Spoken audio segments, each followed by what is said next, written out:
Part 2, best way to get rid of fleas and ticks, and a brief message to the subscribers.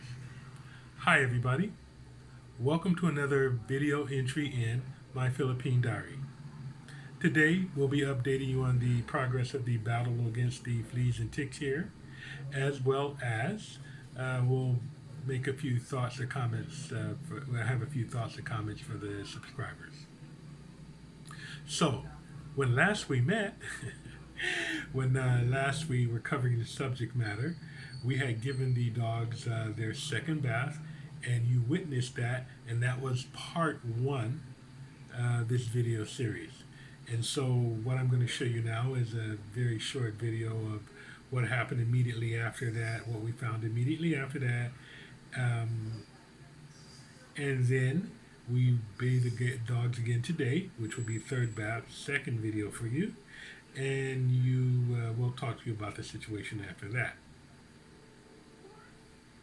Here we go. Good morning, everyone. I'm looking at what we're looking at is the porch in front of our house. You can see all the ticks that have fallen off the dogs.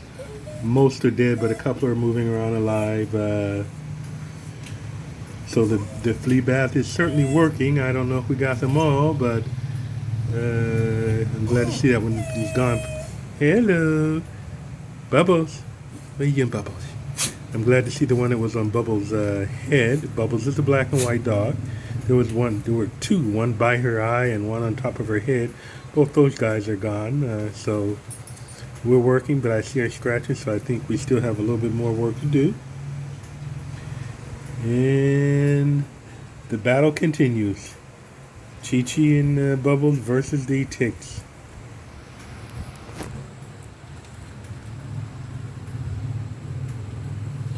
Let me get a little bit closer there. The house. Yeah.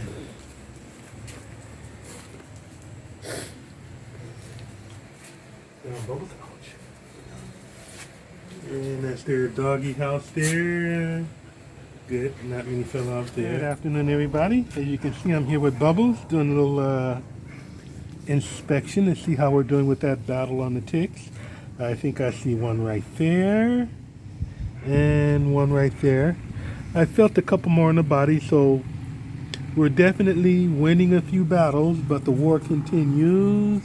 I think there's one, yep, one right there and one right there. So that means we have another bath in our future for both Bubbles and Chi-Chi.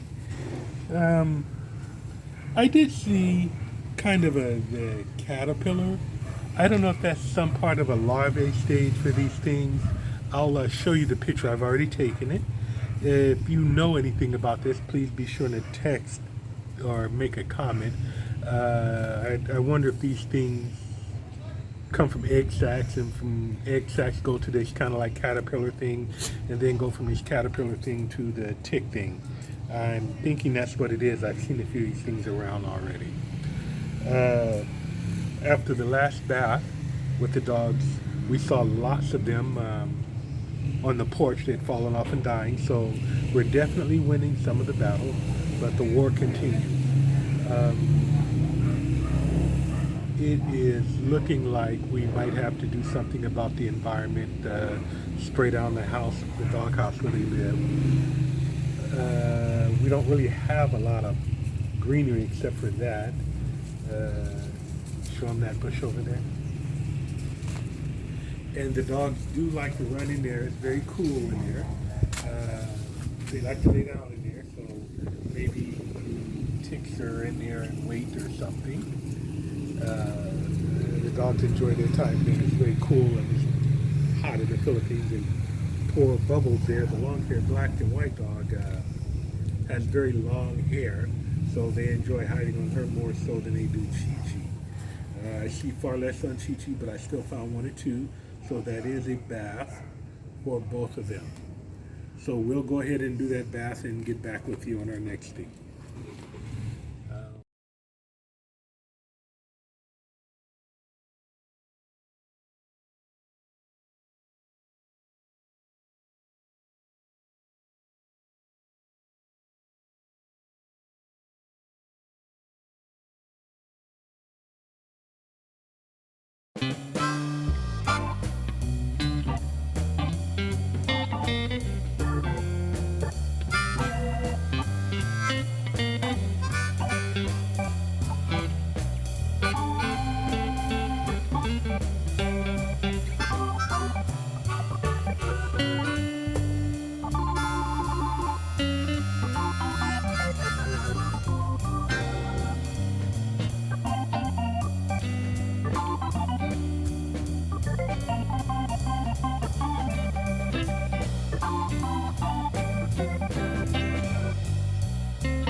So, as you can see, the tick battle continues.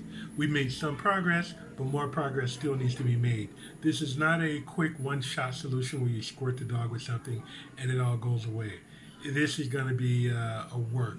We need to stick to that once a week bathing schedule. We have to hit the places where the dogs live and where they hang out, like the bushes. It makes a great place for the ticks, and the dogs also love it because it's cool for them. And the dirt tends to be wet because it gets watered sometimes, so the floor is nice and cool for them. It's shady and it's a nice airy place. A holistic promise. I made myself a promise that when I came to the Philippines, I would take a more holistic approach to my medical care and health issues. That promise, in short, means I am going to ingest more plants, eat more green stuff, eat more stuff that was once alive. And that's the promise.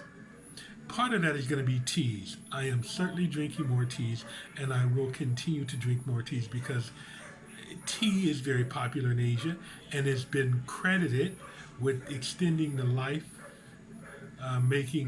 helping people of Asian descent live a more long, a more full, a more healthy life. And I'm hoping to learn and drink the right teas and pass some of that on to myself. The Japanese are really known for living a very long life, and they are big tea drinkers. Tea is very popular in Asia. It's been touted to be a cure for almost anything. You get the right tea, and it will help you with almost anything. Doctors here, as a form of medicine, prescribe teas. Sambong is a plant. My sister-in-law sent some back with Mary Lou last week. She sent me a plant. I'm going to make a tea out of this plant. Um, on occasion, my feet will swell. And this plant is said to have diuretic properties. If you retain water for some reason, it will help you get rid of that water. It is said to help you with kidney stones, being able to pass kidney stones naturally without having the doctor intervene. It is said to assist you with urinary tract issues. So we're going to plant this, and I'll continue to drink the tea from this thing as well. In fact, I've got a picture of this plant. It has a medical name. It's long and crazy. I'm not even going to try and say that name. But I will go ahead and post it right about there so that you can see the name and maybe Google it and judge for yourself if you think this is something that you might want to try one day. So there we go with the sambong plant.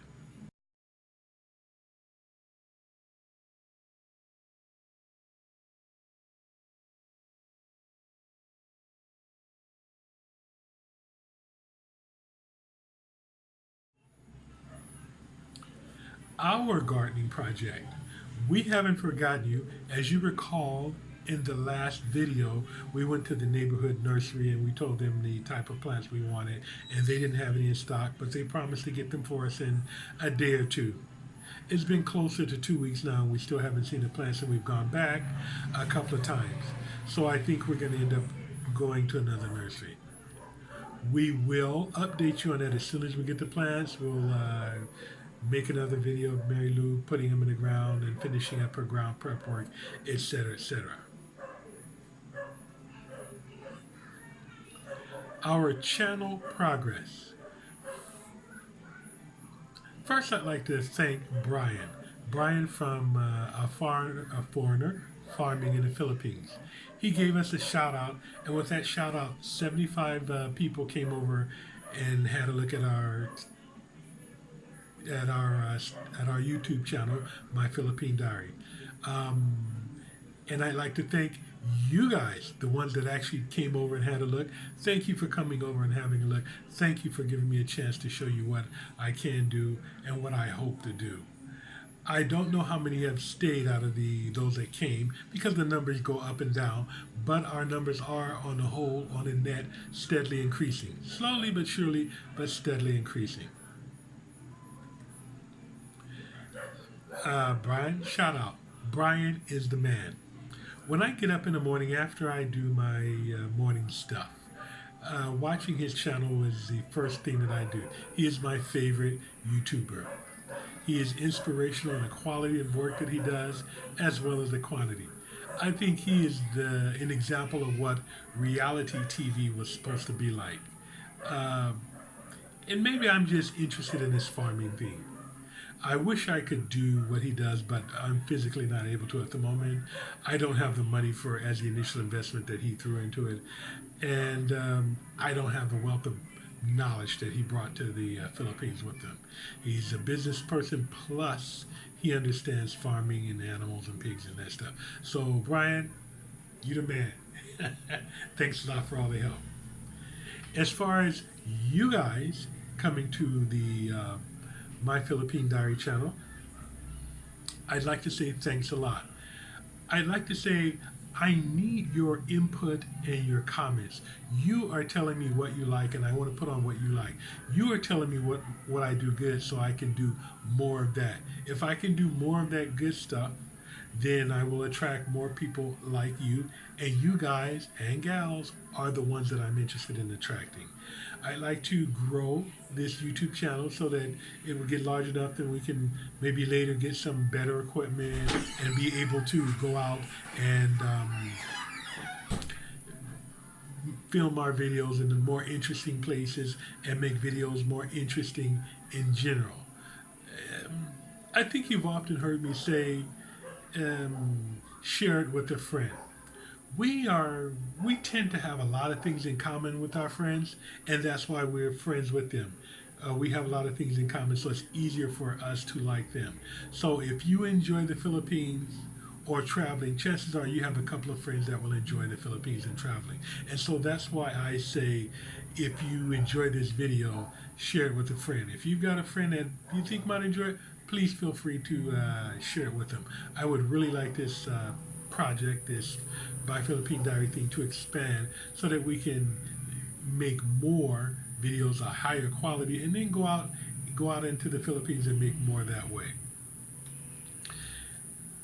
As far as the My Philippine Diary, our goal is to make 3 or 4 a week, roughly a video every other day. One day you got a video, one day rest, one day a video, one day rest. We've been making slightly more than that lately, or since the beginning, because I'm just dealing with training. It's a training mission for me. I'm trying to get used to the equipment, and I'm trying to get myself used to talking on a video. I'm trying not to read as much. I'm trying not to be as robotic, as monotone. I'm trying to get accustomed to this so that it becomes more interesting. So that's going to be it for today. I'd like to say thanks, and that's another video log in My Philippine Diary. Don't forget to like, comment, subscribe, and if you find a video that you like, share it with a friend. Thank you.